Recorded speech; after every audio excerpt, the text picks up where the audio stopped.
Look inside and find there is no seeker and only the search. Wu Hsin. Imagine waking up one ordinary morning and discovering that you can no longer find who is thinking your thoughts. You close your eyes, concentrate intensely, and try to locate that inner voice that comments, judges, plans, and decides for you every day.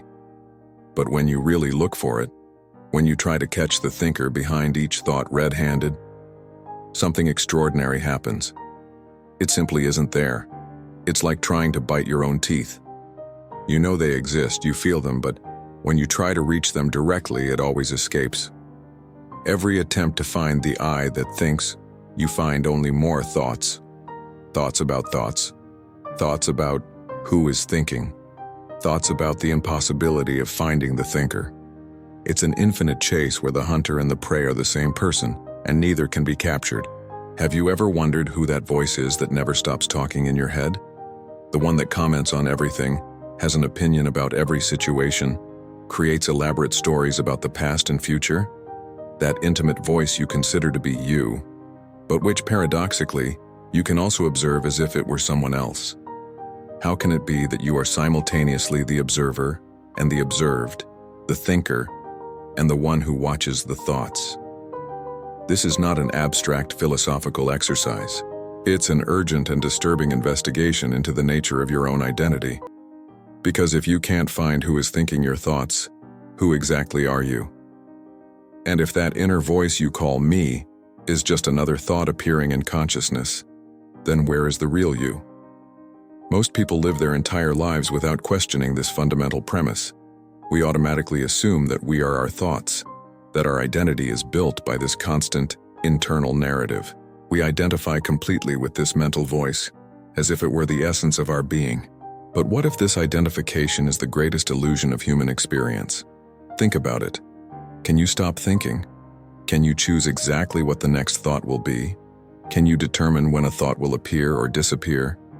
If you were really the thinker, shouldn't you have total control over this process?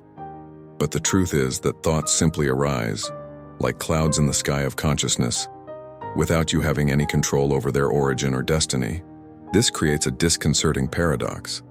You identify with something you don't control, that appears without your permission and disappears without your consent. It's as if you were claiming to be the author of a book being written by an invisible hand. You read the words, identify with them, but when you try to find who is writing them, you find no one. And here's the most disturbing aspect. This search for the thinker is not just an interesting mental game. It's an investigation that can completely revolutionize your understanding of who you are. Because if you discover that there is no fixed thinker behind thoughts, if you realize that this identity you carry is just a collection of ideas and memories floating in consciousness, then your entire relationship with suffering, fear, anxiety, and life itself transforms radically. The question that is about to explode your reality is simple but devastating. If you can't find the thinker of your thoughts, who is suffering? Who is afraid? Who is anxious? Who is looking for happiness? If there is no solid and permanent I, then all the drama of human life, all the struggle, all the seeking, all the suffering, is based on a false premise. But be careful. This is not just a consoling theory or an interesting intellectual concept. It's a discovery that can liberate you from decades of psychological conditioning, but can also make you question everything you thought you knew about yourself. It's a door that, once opened, can never be closed again. Are you ready to discover who is really behind your thoughts? Or better yet, are you ready to discover that maybe there was never anyone there?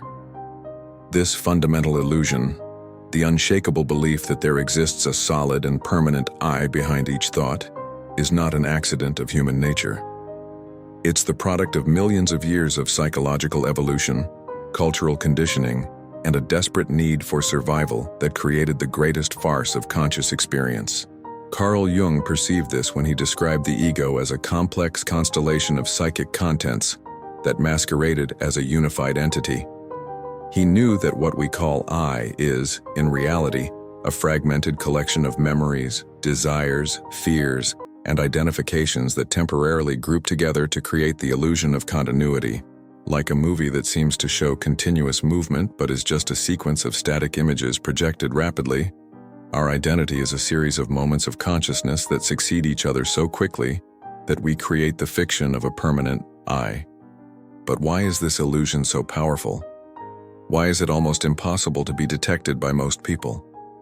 The answer is buried in the depths of the human psyche, where operates a survival mechanism so primitive and efficient that it has become invisible to our conscious perception.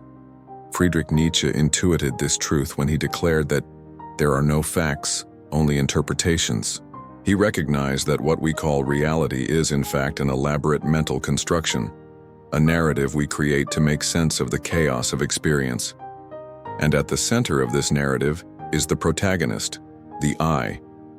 Without this central character, the story wouldn't make sense. There would be no one to suffer, no one to desire, no one to fear. So unconsciously, we keep this fiction alive at any cost. Arthur Schopenhauer went even further, perceiving that what we call will is just the blind impulse of life manifesting through us. He saw that the I is like a marionette dancing according to the strings of universal will, but convinced that it's creating its own choreography. The tragedy is not in the fact that we are marionettes, but in our desperate identification with the movements, as if we were the ones pulling the strings. This identification with the ego mind creates what modern psychologists call the narrative self, a continuous story we tell about ourselves, where we are simultaneously the author, the protagonist, and the audience. But here's the problem. Have you ever tried to stop telling this story? Have you ever tried to exist without this constant inner narrative about who you are, what you want, what you fear?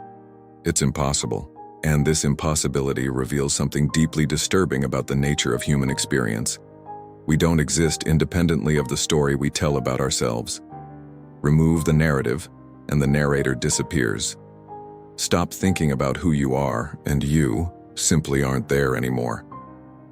Jean-Paul Sartre touched on this point when he said that existence precedes essence. He recognized that we are not born with a predefined identity. We constantly construct it through our thoughts, choices, and actions. But he didn't go far enough. The truth is that this construction is so constant and automatic that we never realize we're doing it. It's like breathing, a vital process that happens without our awareness or control. Viktor Frankl, Holocaust survivor and psychiatrist, discovered something even deeper during his years in concentration camps. He realized that even when all external circumstances are removed, family, work, possessions, even dignity itself, there still remains something that cannot be touched, the capacity to choose how to respond to experience. But Frankl didn't realize that even this capacity to choose is just another thought appearing in consciousness. Cultural conditioning deepens this illusion. From birth, we are taught to identify with our thoughts, feelings, and experiences. I think, therefore I am, said Descartes, crystallizing this identification into a philosophical formula. But what if it were the opposite? What if thinking were just a process that happens in consciousness, without the need for a thinker? What if the very search to prove our existence through thinking were evidence that we don't understand who we really are?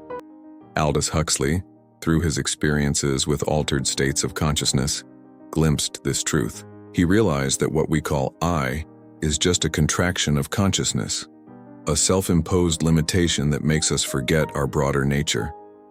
It's as if we were the ocean, but spent our entire lives believing we are just a specific wave, forgetting that the wave is just a temporary manifestation of water. But here's where it gets really disturbing. This illusion is not just a philosophical curiosity. It's the root of all human psychological suffering. Because when you identify with something you don't control, your thoughts, your emotions, your experiences, you inevitably suffer when these things change or don't match your expectations. It's like trying to control the weather by identifying with the clouds. You feel responsible for every storm, guilty for every cloudy day, proud of every ray of sunshine. But the clouds come and go regardless of your will, and you suffer unnecessarily over something that was never under your control. And so we live trapped in an invisible prison, identified with a fiction that causes us constant suffering, defending an identity we can't even locate when we look for it directly. It's a prison so well built that we don't realize we are simultaneously the prisoner and the jailer. But what if there were a way to escape this prison? What if there were a way to see through this fundamental illusion and discover who you really are beneath all these layers of identification? The consequences of such a discovery would be revolutionary, not just for your personal life but for your entire understanding of human reality. The invisible consequences, the trap of identification with the phantom thinker, doesn't stop there. It silently infiltrates every aspect of your experience, shaping your reality in ways so subtle that you don't even notice you're being manipulated by an illusion. It's like living inside a virtual reality so convincing that you forget you're wearing virtual reality goggles. Think about the last time you felt deeply hurt by something someone said. What really happened? Words were pronounced, vibrations in the air that reached your ears and were processed by your brain. But between this simple sensory perception and the emotional pain you felt, something extraordinary happened. You created an I that could be hurt by those words. This hurt I didn't exist before the words were said. It was conjured instantly by the very act of identifying with the thoughts and feelings that arose in response to the words. It's as if you had created a movie character just so it could suffer in the next scene. But here's the most disturbing aspect. You don't realize you're doing this. For you, the suffering seems completely real and justified. This dynamic operates through what cognitive psychologists call confirmation bias, but at a much deeper and more insidious level. Your brain is constantly looking for evidence that the I you think you are really exists. Every thought that arises is automatically appropriated as my thought. Every emotion that appears becomes my feeling. Every experience is filtered through the lens of, this is happening to me. It's as if you were an actor who spent so much time playing a character that you forgot you were acting. You can no longer distinguish between the actor and the role, between who you really are and the character you're playing. And so you live trapped within the limitations, fears, and desires of this fictional character. Observe how this works in practice. When you feel anxiety, you don't think anxiety is appearing in consciousness. You think, I am anxious. When anger arises, you don't observe anger is manifesting. You declare, I am angry. This subtle difference in language reveals a fundamental distortion in perception. You are constantly appropriating temporary experiences as if they were permanent aspects of your identity. This constant appropriation creates what we might call existential protagonist syndrome. You become the center of every drama, the hero of every story, the victim of every injustice. But here's the problem. Protagonists need conflicts to exist. So, unconsciously, you maintain dramas, seek problems to solve, create enemies to fight, all to sustain the illusion that there is a solid I living this life. Modern neuroscience reveals something fascinating about this. Studies show that what we call I is, in fact, a coordinated activity of different brain regions that create the illusion of unity. It's like an orchestra playing in harmony. You hear unified music, but in reality there are dozens of instruments playing different parts. The I is the music, not the conductor. But the illusion goes even deeper.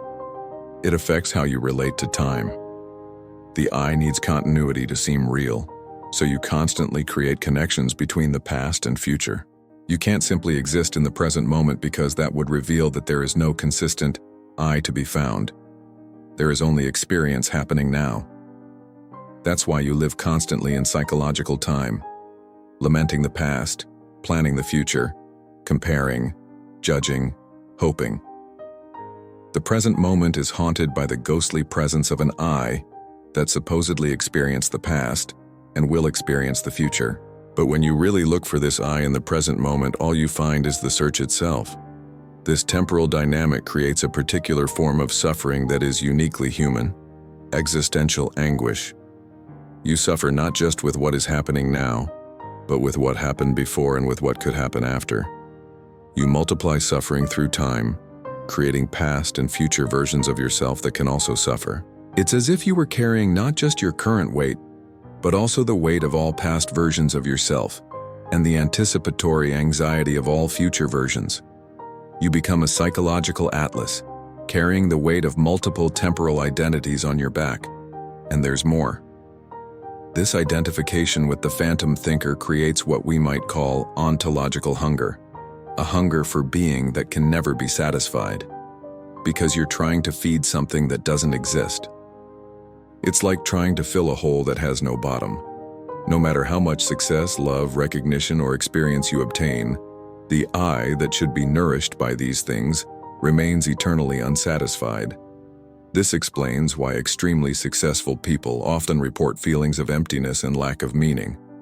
They fed the I with everything they thought it needed, but discovered there was no one there to receive the nourishment.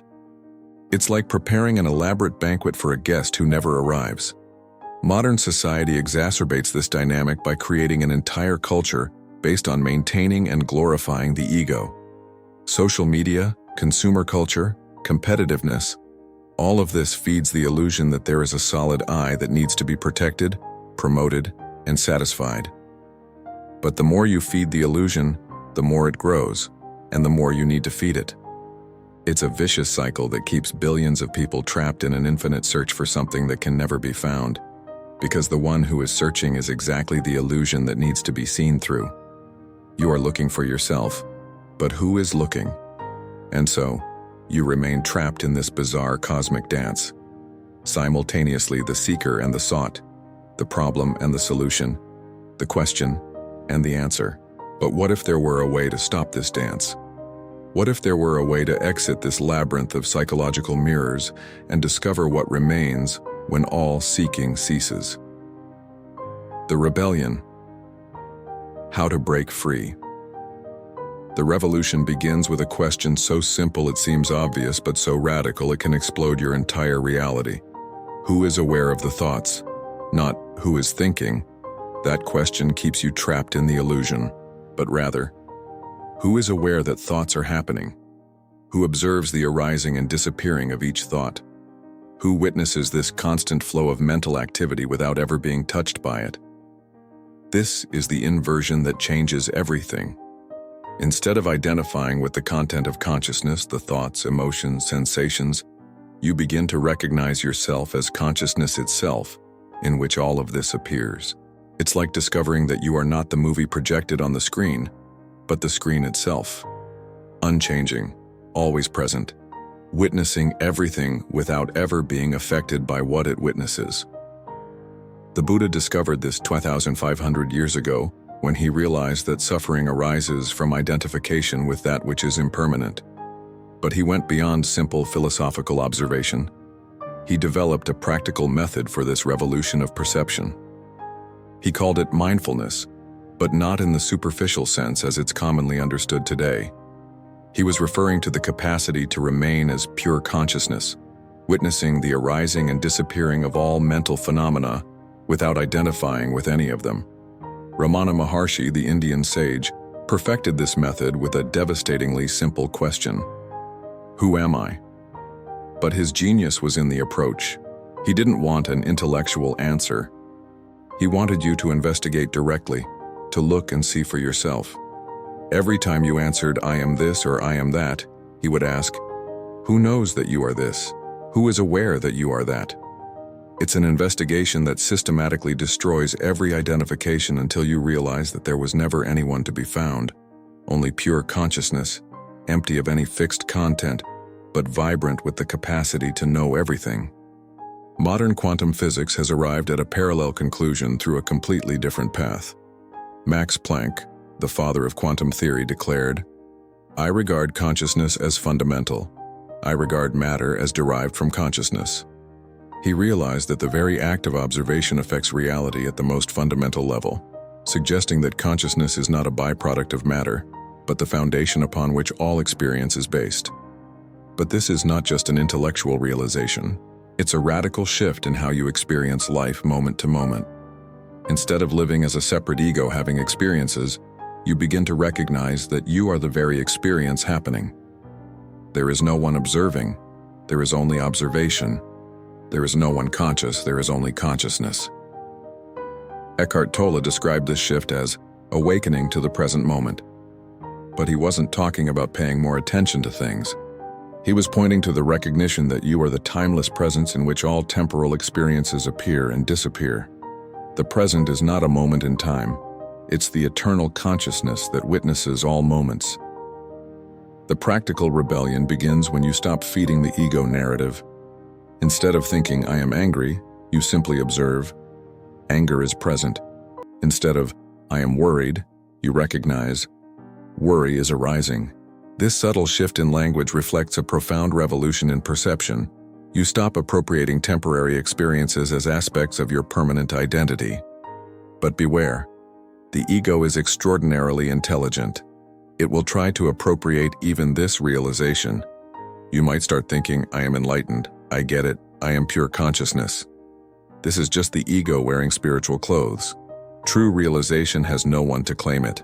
It's simply the obvious recognition of what has always been true. Jiddu Krishnamurti devoted his entire life to pointing to this truth without allowing it to become a system or methodology. He insisted that truth is a land without paths, because any path implies someone walking toward something. But when you recognize that you already are that which you are seeking, the seeking simply ceases. Liberation doesn't come through spiritual practice. It comes through the recognition that there was never anyone to be liberated. It's like waking up from a dream where you were trapped in a cell and discovering that the cell, the prisoner, and even the dream of being trapped were all products of your own sleeping mind. But this doesn't mean you become passive or indifferent. On the contrary, when the fiction of the separate ego is seen through, a much deeper intelligence begins to operate through you. Actions arise spontaneously without the weight of self-concern. Love flows naturally without the need for an I to love or be loved. Life lives itself through you without resistance. This is the true rebellion, stopping the resistance to what you really are, stopping trying to become something different, stopping looking for yourself in places where you never were. It's the most radical revolution possible, the revolution of recognizing that you were never the revolutionary, but the very peace that was always present, even in the midst of all the agitation of seeking. Alan Watts captured this paradox perfectly when he said that you can't grasp consciousness because you are consciousness. It's like trying to bite your own teeth or see your own eyes. The seeker is that which is being sought, but the seeking itself creates the illusion of separation. When this seeking relaxes, when you stop trying to find yourself, something extraordinary is revealed. You were never lost. The feeling of being lost was just another thought appearing in consciousness. And you are the unchanging consciousness that witnessed even the thought of being lost. This is the freedom that cannot be conquered because you already are it. It's the peace that cannot be achieved because it is the very nature of the one who is seeking peace. But there is still a deeper revelation waiting, one that will transform not just how you see yourself but how you see all existence. The most powerful realization. And now we arrive at the deepest abyss of human realization, a place where even the word realization dissolves into its own contradiction. Because what is about to be revealed cannot be realized by anyone, since there is no one to realize it. It's the truth that kills the very concept of truth, the discovery that annihilates the discoverer. You were looking for the thinker of your thoughts and discovered that no such thinker exists. You recognized that you are pure consciousness witnessing all phenomena. But now comes the revelation that surpasses all others. Even the consciousness you think you are doesn't exist as a separate entity. There is no you being conscious of something. There is only consciousness conscious of itself, through what appears to be you. This is the final death of all separation. There is no observer observing the observed. There is no individual consciousness experiencing reality.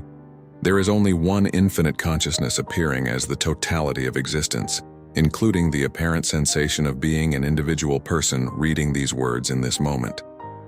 You were never a person having a spiritual experience. You are universal consciousness itself, temporarily pretending to be a person, like an actor so involved in the role that they forgot they were acting. And now, in this moment of recognition, the actor remembers who they really are, not through the effort of remembering but through the relaxation of trying to forget.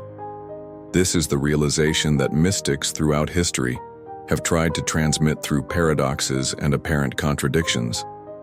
Rumi, when he said, You are not just the drop in the ocean, but the entire ocean in each drop. Meister Eckhart, when he declared, "The eye through which I see God is the same eye through which God sees me." They were pointing to this impossible truth. There is no separation between the one who seeks God and God being sought. Modern physics has arrived at the same conclusion through equations and experiments. Heisenberg's uncertainty principle revealed that the observer and the observed are inextricably intertwined. Quantum theory suggests that reality itself is a dance of possibilities collapsing into experience through the act of observation. But who is the observer? Where do you end and the universe begin? The truth is that you never began and never will end because you never existed as a separate entity. You are the universe itself experiencing itself subjectively through what appears to be an individual point of consciousness. Every thought that arises, every emotion that flows, every sensation that appears, all of this is the entire cosmos, dancing with itself through the apparent lens of individuality. This is not pantheism, the idea that everything is God. It's even more radical. It's the recognition that there is no everything, and there is no God as separate entities. There is only this immediate, obvious, and undeniable experience of being conscious. And this is all that has ever existed or will exist. The entire universe is nothing but your current experience expanded infinitely beyond any concept of scale or time. And here's the most extraordinary aspect. This recognition changes nothing and changes everything simultaneously. Nothing changes because this was always true. You simply stopped pretending you didn't know. Everything changes because the fiction of separation, which was the source of all suffering, is seen as exactly that, a fiction. The fear of death dissolves when you realize you were never born. How can that which was never born die? You are life itself appearing temporarily as a particular form, but when the form dissolves, you remain as life itself, indestructible, eternal, always present. The search for love ends when you recognize that you are love itself, looking for itself through all apparently separate forms. Every person you have ever loved, every person who has ever loved you, every moment of connection or loneliness, all of this was you loving yourself through the apparent veil of multiplicity. Anxiety about the future disappears when you realize there is no future. There is only this eternal moment appearing infinitely as novelty. The past never happened somewhere different from now. The future will never arrive somewhere different from here. There is only this timeless experience of conscious presence, and it is all that exists. But perhaps the most profound transformation is the end of the spiritual search. You stop trying to improve yourself, purify yourself, enlighten yourself, because you realize there was never anyone who needed improvement. The perfection you were seeking is the very imperfection of the seeking. The peace you wanted to achieve is the very agitation of wanting to achieve it. The love you hope to find is the very act of looking for love. And so, you find yourself in the most delicious of paradoxes.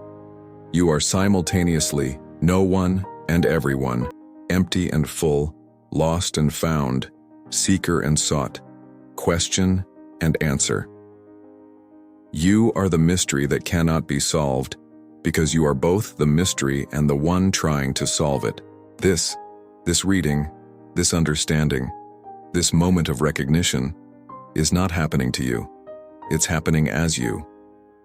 You are not a person having a revelation about the nature of reality.